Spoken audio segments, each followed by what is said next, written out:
at all of the consumer products out there. This is a picture of one of the better ones. And we notice some things about them pretty much universally. The first is they're really slow. They're very slow. They're all using last year's processor. Very, very slow. Second is they've all got pretty crummy displays on them. They're generally 13-inch, a few 14-inch, and the quality of them is very poor. Apple designs all its own displays, so we're used to something much better, but these are pretty bad. Likely no networking on them. Some have it, most don't. Old generation I/O devices. And what that means is they're lower performance and they're harder to use, and most of them aren't, so plug and play. And these things are ugly. So,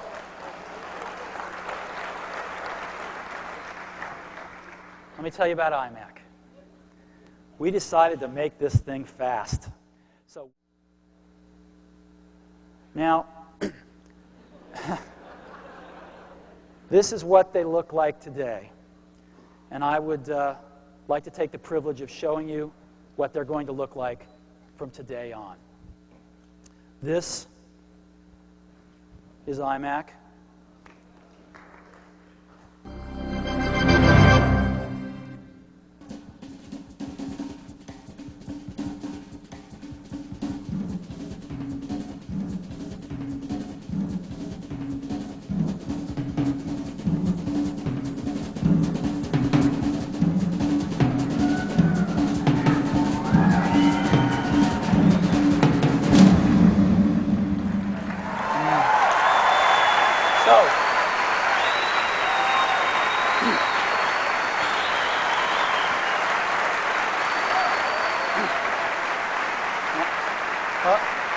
Can you go back there and do that again? Go back and come back.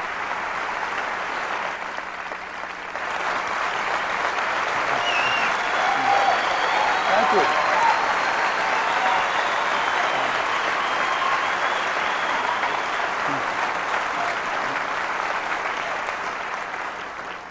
So if I can get this screen switched over, we've got a wireless camera here, and I'd like to show you what this thing looks like. Come on in. You've got to see this thing in person, but I'll do the best I can with video. This is iMac. The whole thing is translucent. You can see into it. It's so cool. We've got stereo speakers on the front. We've got infrared right up here. We've got the CD-ROM drive right in the middle. We've got dual stereo headphone jacks. We've got the coolest mouse on the planet right here. Come on around. All of the connectors are inside one beautiful little door here, the Ethernet, the USB stuff. Around the back, we've got a really great handle here. The back of this thing looks better than the front of the other guys, by the way. And then around the side. So let's take one more swing around it so you can see. This is what it looks like. And again, you've got to see one of these things in person. Great.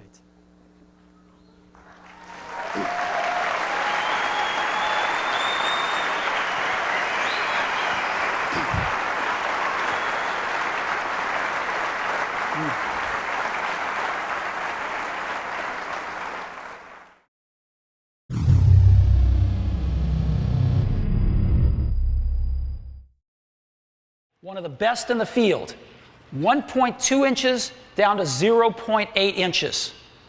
This is the MacBook Air.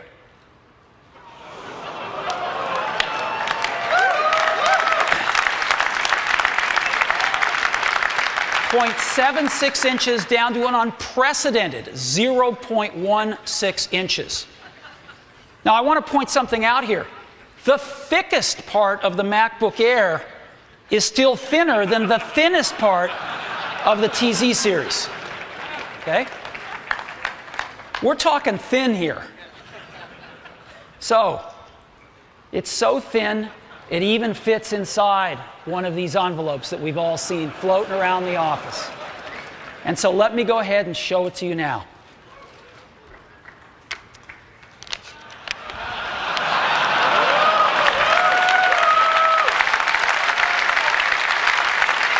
This is it.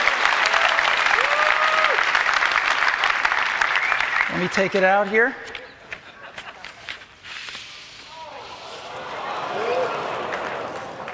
This is the new MacBook Air, and you can get a feel for how thin it is. Yeah, there it is. Look at this.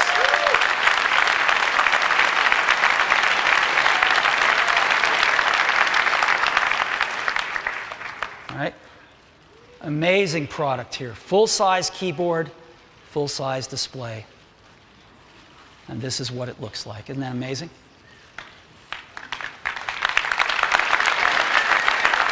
So, let's go explore this in more detail.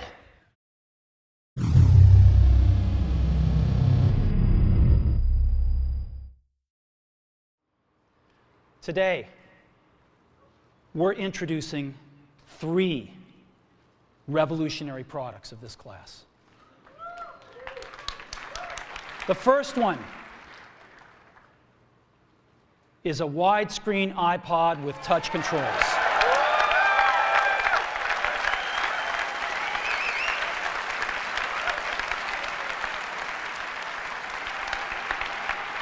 The second is a revolutionary mobile phone.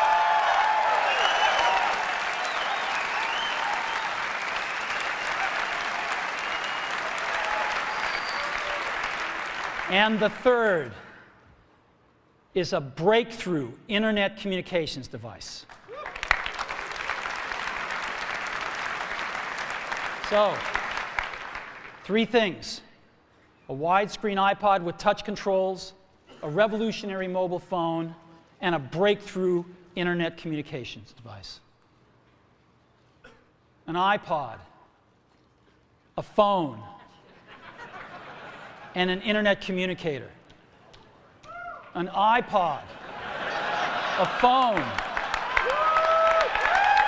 Are you getting it? These are not 3 separate devices. This is one device. And we are calling it iPhone. Today, Apple is going to reinvent the phone. And here it is.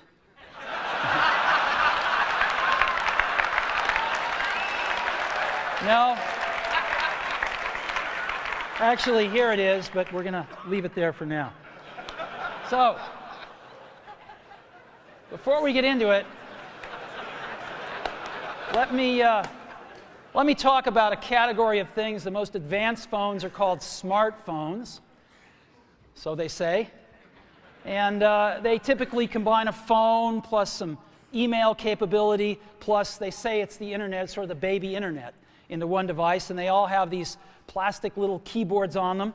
And the problem is that they're not so smart and they're not so easy to use. So if you kind of make a Business School 101 graph of the smart axis and the easy to use axis, phones, regular cell phones are kind of right there. They're not so smart and they're not so easy to use. But smartphones are definitely a little smarter, but they actually are harder to use. They're really complicated. Just for the basic stuff, people have a hard time figuring out how to use them. Well, we don't want to do either one of these things. What we want to do is make a leapfrog product that is way smarter than any mobile device has ever been and super easy to use. This is what iPhone is. Okay? So, we're going to reinvent the phone. Now, we're going to start with a revolutionary user interface. It is the result of years of research and development. And, of course, it's an interplay of hardware and software.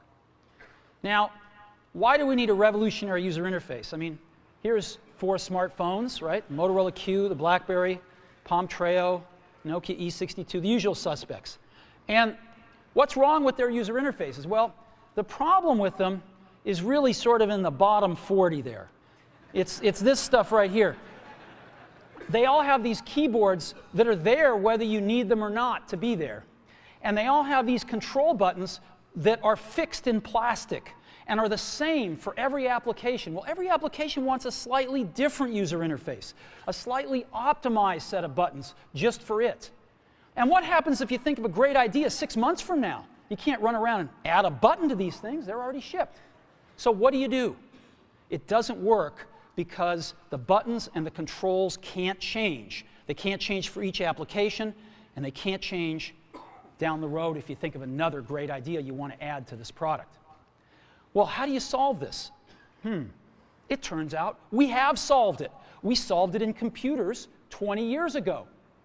We solved it with a bitmap screen that could display anything we want, put any user interface up, and a pointing device. We solved it with the mouse, right? We solved this problem. So how are we going to take this to a mobile device? Well, what we're going to do is get rid of all these buttons and just make a giant screen. A giant screen.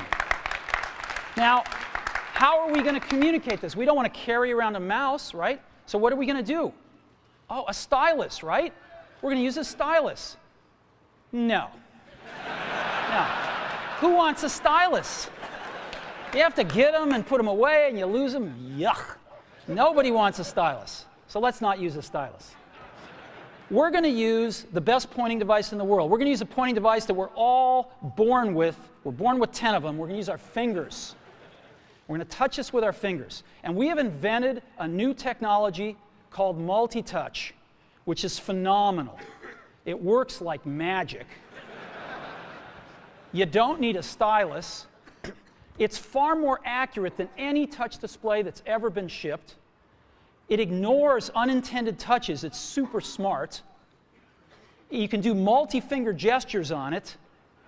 And boy, have we patented it.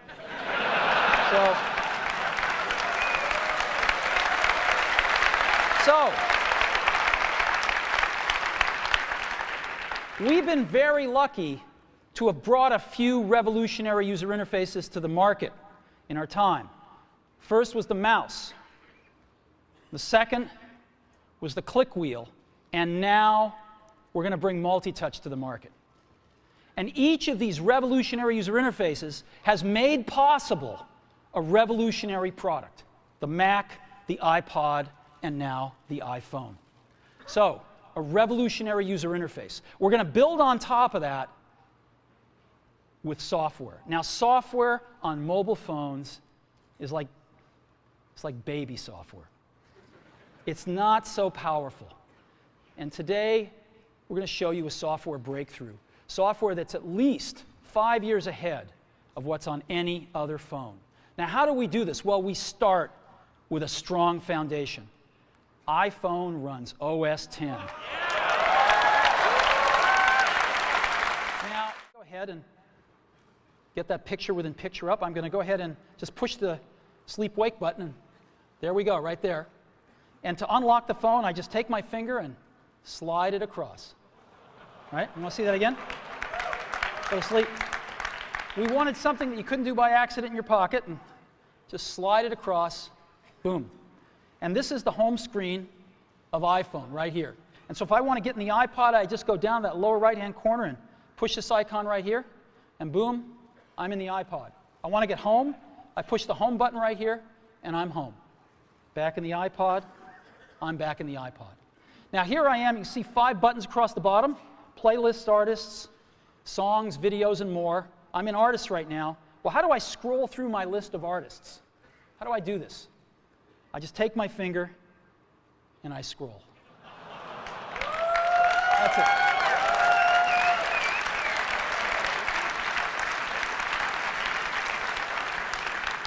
Isn't that cool?